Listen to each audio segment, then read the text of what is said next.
तमिलनाडु के मुख्यमंत्री विजय थलपति को बड़ी राहत मिली है। ये राहत उन्हें करुड़ भगदड़ मामले में मिली है।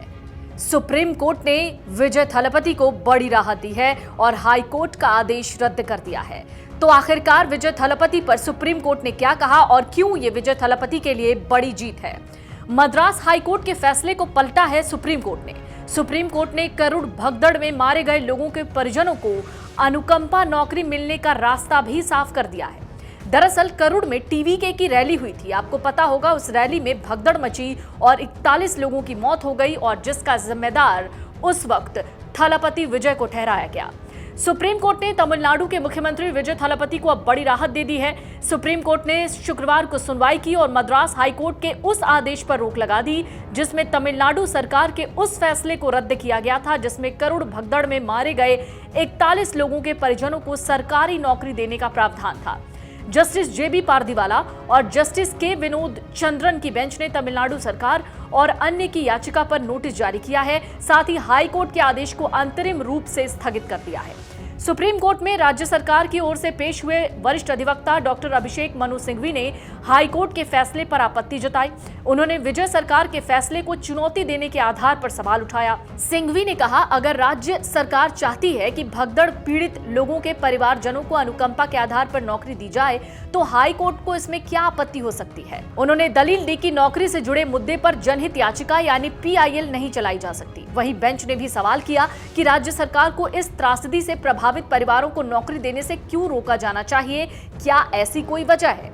जस्टिस पारदीवाला जो इस मसले को सुन रहे थे, उन्होंने कहा, भगदड़ हुई, लोग मारे गए। अगर सरकार ने फैसला किया है कि उन्हें कुछ राहत दी जाए और पैसे से मुआवजा दिया जाए तो फिर इसमें हाई कोर्ट को या किसी को भी दिक्कत क्यों हो सकती है? हाई कोर्ट के द्वारा दिए गए फैसले को वकील ने राजनीतिक हितों का टकराव बताया। वहीं राज्य की याचिका का विरोध कर रहे वकील ने दलील दी कि तमिलनाडु सरकार इस तरह सरकारी नौकरियां बांटने का विशेषाधिकार नहीं ले सकती। उन्होंने दावा किया कि जिस राजनीतिक दल पर भगदड़ की जिम्मेदारी बताई जा रही है वही दल अभी राज्य की सत्ता में है, इसलिए सरकार के फैसले में हितों का टकराव हो सकता है।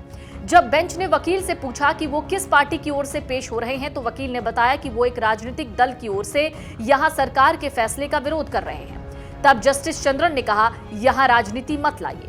सुप्रीम कोर्ट का ये हस्तक्षेप मद्रास हाई कोर्ट की मदुरई बेंच के 27 जुलाई के फैसले के बाद आया है। हाई कोर्ट ने तमिलनाडु सरकार के उस सरकारी आदेश को कैंसिल कर दिया जिसमें करुड़ स्टैंपिड के पीड़ित परिवारों को अनुकंपा के आधार पर नौकरी देने का प्रावधान था। हाई कोर्ट ने कहा था, ये नियुक्तियां संविधान के अनुच्छेद 14 और 16 के खिलाफ हैं। जस्टिस CV कार्तिकेयन और जस्टिस R शक्तिवेल की डिवीजन बेंच ने यह भी बताया कि सरकारी विभागों में कई लोग पहले से अनुकंपा नियुक्ति का इंतजार कर रहे हैं। तो सुप्रीम कोर्ट में जस्टिस जेबी पारदीवाला और जस्टिस के विनोद चंद्रन की बेंच ने तमिलनाडु सरकार की ओर से मद्रास हाई कोर्ट के आदेश को चुनौती देने वाली याचिका पर सुनवाई के बाद ये अंतरिम आदेश जारी किया है। हालांकि इसमें सुप्रीम कोर्ट ने सवाल भी किया कि एक हादसे के पीड़ितों को सरकार अगर रोजगार दे रही है तो इसमें दिक्कत क्यों हो सकती है। वीडियो डेस्क अमरउजाला.com। अगर आप ये वीडियो YouTube पर देख रहे हैं तो हमारे चैनल को सब्सक्राइब कर बेल आइकन दबाएं और Facebook पर देख रहे हैं तो हमारे पेज को लाइक करें।